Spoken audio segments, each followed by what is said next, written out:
You are dead to us, my mother hissed, her manicured nails tearing through the inheritance documents with theatrical precision. Marrying that mechanic, that nobody from Queens, just cost you $43 million. I looked at my husband Daniel, grease still under his fingernails from the morning shift he'd insisted on working despite everything, and wondered if I should tell them he owned the bank holding their entire estate's mortgage. The Astoria Mansion's library had witnessed 3 generations of family verdicts, and tonight it would witness its last. 27 oil paintings of stern-faced ancestors watched from gilded frames as my mother, Victoria Pemberton Ashford, performed her final act of maternal theater. My father sat behind his mahogany desk, signing papers with the same fountain pen he'd used to write my tuition checks to Harvard, back when I was still the crown jewel of his empire. $43 million, my sister Margot repeated from her perch on the leather sofa, her voice dripping with the particular brand of satisfaction that came from watching someone else fall from grace, plus the properties in Manhattan, the Hamptons house, the yacht club membership, the art collection. I understand what inheritance means, I interrupted, my voice steadier than my hands. I went to Harvard, remember? Before you all decided my MBA was worthless because I fell in love with the wrong tax bracket. Daniel's hand found mine, calloused, warm, steady, the same hand that had rebuilt engines and signed acquisition papers with equal skill. The 2-carat diamond he'd bought me sat next to the simple gold band we'd exchanged at City Hall, both rings catching the light from the crystal chandelier that had been in my family since 1898. Don't be dramatic, Vivian, my father finally spoke, not looking up from his papers. You made a choice. Every choice has consequences. You could have married Harrison Blackwell, his family owns half of Connecticut. You could have married the ambassador's son. Instead, you chose this. He gestured vaguely at Daniel without actually looking at him. This has a name, Daniel said quietly, his first words since we'd arrived, but I suspect you never bothered to learn it. My mother laughed, that brittle, champagne flute sound that had terrorized caterers and household staff for decades. We know exactly who you are, Mr. Russo, Queens-born, community college educated, works at a garage on Astoria Boulevard. Your parents run a pizza shop. Your credit score is probably lower than our gardeners. Should I continue? Please do, Daniel said, and I caught the slight smile playing at the corner of his mouth. I'm curious what else your investigators found. This isn't a joke. My father slammed his hand on the desk. Vivian, you've destroyed 3 centuries of careful breeding, of strategic alliances, of loveless marriages and mutual misery, I finished. Like yours? The silence that followed could have frozen the Hudson. My parents hadn't shared a bedroom in 15 years. A fact everyone knew but no one acknowledged. Their marriage was a merger contract with good photo opportunities and separate vacations. How dare you? My mother whispered.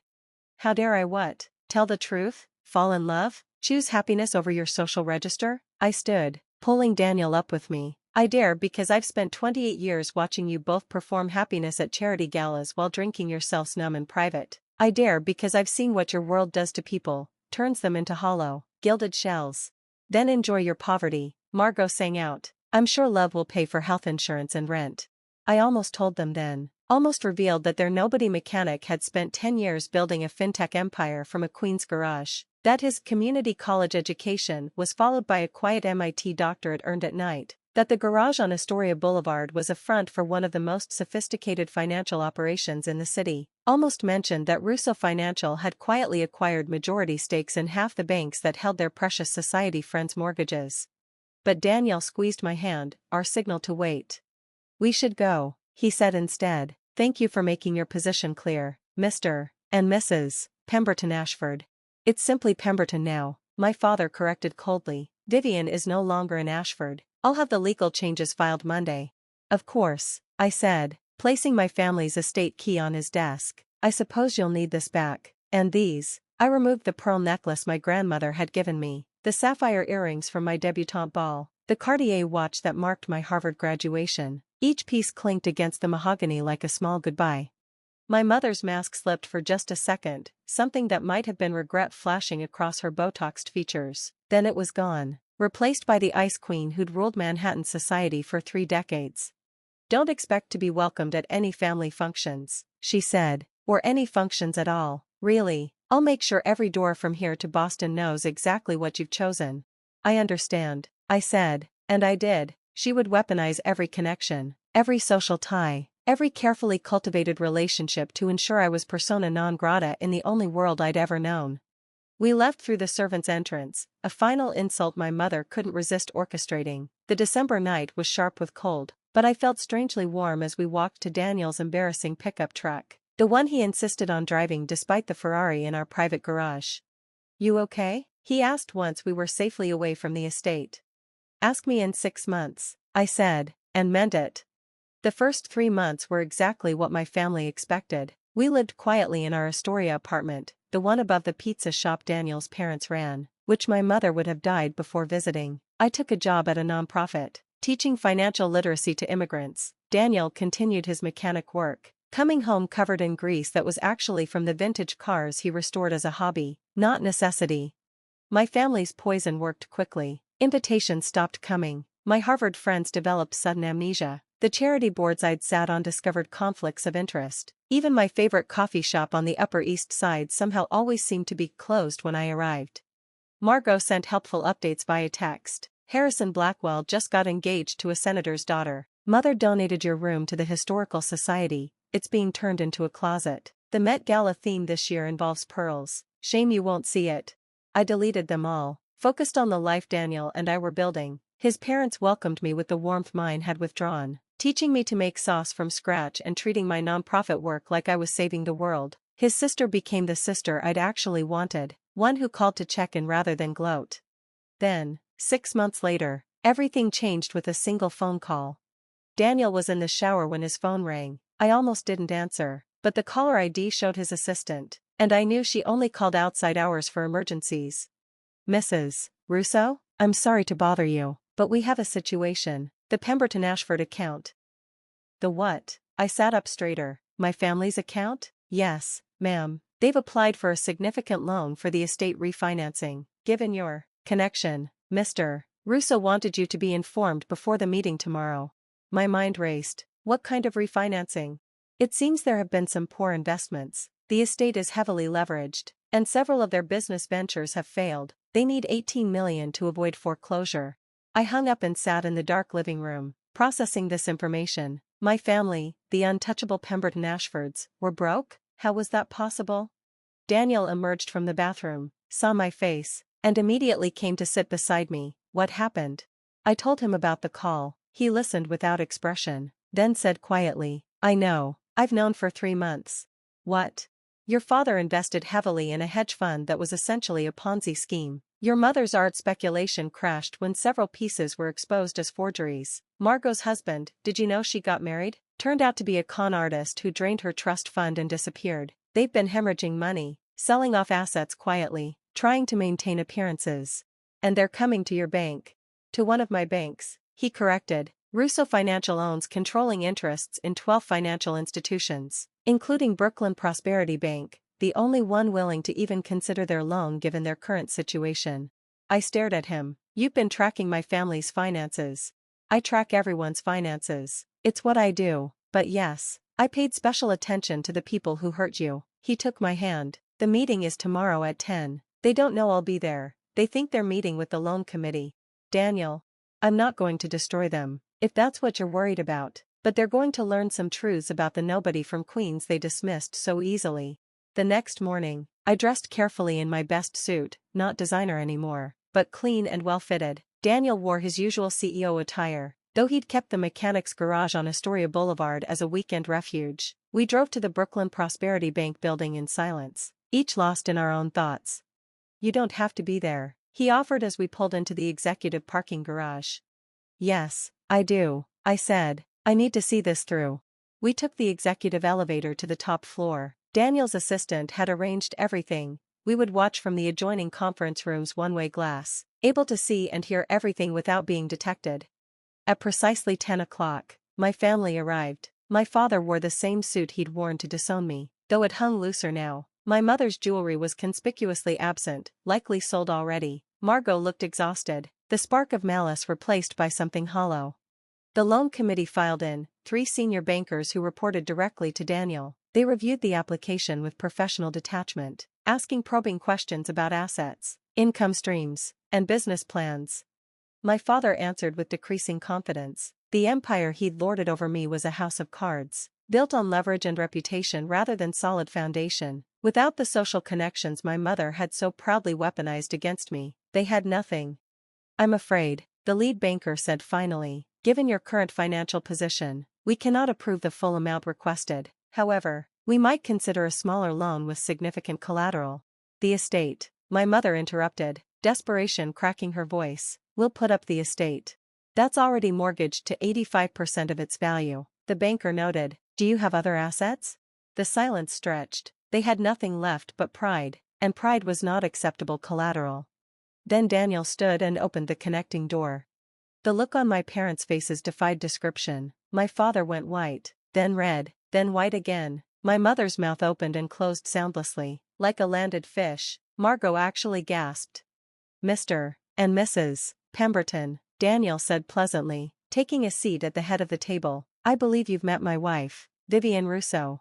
I followed him in, sitting quietly to his left as I'd seen his other executives do, professional, calm, letting him lead. You, my father managed. You're Daniel Rousseau, CEO of Rousseau Financial. We own this bank, along with several others you've been desperately calling all week. Did you really think a mechanic's son from Queens couldn't build an empire? Or did you just assume anyone without your pedigree was automatically worthless? This is impossible, my mother whispered. My MIT doctorate in financial engineering suggests otherwise, Daniel said mildly, as does the $12 billion in assets under management. But you wouldn't know about that because you never asked. You saw a man with grease under his nails and assumed you knew his worth. Vivian, Margot turned to me. Surely you won't let him. Let him what? I asked. Run his business? Make sound financial decisions? Treat you with more courtesy than you showed him? Daniel pulled out a folder. I recognized his meticulous handwriting on the tabs. Here's what we're prepared to offer. A loan of $5 million, not 18. It will cover your immediate debts and give you breathing room. The interest rate is market standard, better than you'll find anywhere else given your situation. The collateral will be the estate, with the understanding that missing a single payment triggers foreclosure. $5 million won't save us, my father said through gritted teeth. Then I suggest you do what you've always told others to do, work harder, spend less, pull yourself up by your bootstraps. Daniel's voice carried no malice, only matter-of-fact truth. Sell the yacht, downsize the staff, perhaps Mrs. Pemberton could get a job. I hear the local Walmart is hiring. The insult landed like a slap. My mother had once publicly humiliated a congressman's wife for shopping at Walmart. Or, Daniel continued, you could liquidate properly, sell the estate to developers. I know several interested parties. Move to a reasonable home, live within actual means rather than borrowed prestige. Your choice. You're enjoying this, my father accused. No, Daniel said simply, I'm conducting business. Emotion has no place in finance. Isn't that what you always said, Vivian? I nodded, remembering every lecture about cold pragmatism, every lesson about keeping feelings out of financial decisions. However, Daniel added, I do have one condition that's somewhat personal. My family leaned forward desperately. A written apology to my wife. Not for me, I couldn't care less what you think of me, but you will acknowledge, in writing, that you were wrong about her choice, that you acted out of prejudice and pride rather than love, that disowning her was the act of small, frightened people clinging to outdated ideas of worth. Never, my mother spat. Then good luck with the foreclosure. Daniel stood. You have 48 hours to decide. My assistant will show you out. We watched them file out, broken, furious, but impotent. The power they'd wielded over me my entire life had evaporated the moment their bank accounts emptied. You didn't have to do that, I said when we were alone. The apology condition. Yes, I did. He pulled me close. They hurt you. They made you doubt yourself. Made you feel small for choosing love over their gilded cage. I can forgive many things, but not that. 2 days later, the letter arrived by courier. My father's perfect penmanship. My mother's distinctive letterhead. The apology was formal, stiff, clearly written through gritted teeth, but it acknowledged every point Daniel had demanded. We approved the loan. They lost the estate anyway. 8 months later, pride might have been sacrificed for the apology, but habits die harder. They couldn't adjust to reality, couldn't comprehend a world where the Pemberton Ashford name didn't open every door. The estate sold at auction. Daniel and I attended, standing at the back of the room as strangers bid on centuries of accumulated prestige. When it was over, I felt nothing but relief. We used my inheritance, the real one, built on love and mutual respect rather than blood and manipulation, to expand the nonprofit. The financial literacy program now serves 5 boroughs, teaching immigrants and refugees the skills my family hoarded like dragons with gold.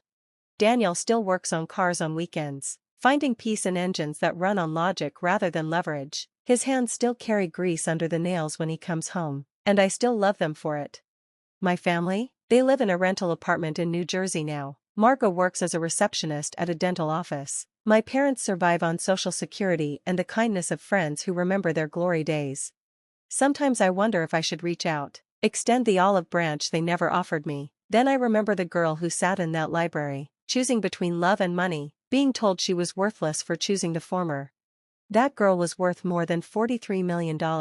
She just needed someone to see it, a mechanic from Queens with grease under his nails and an empire in his pocket, who knew that real worth has nothing to do with birthright and everything to do with the choices we make when no one's keeping score.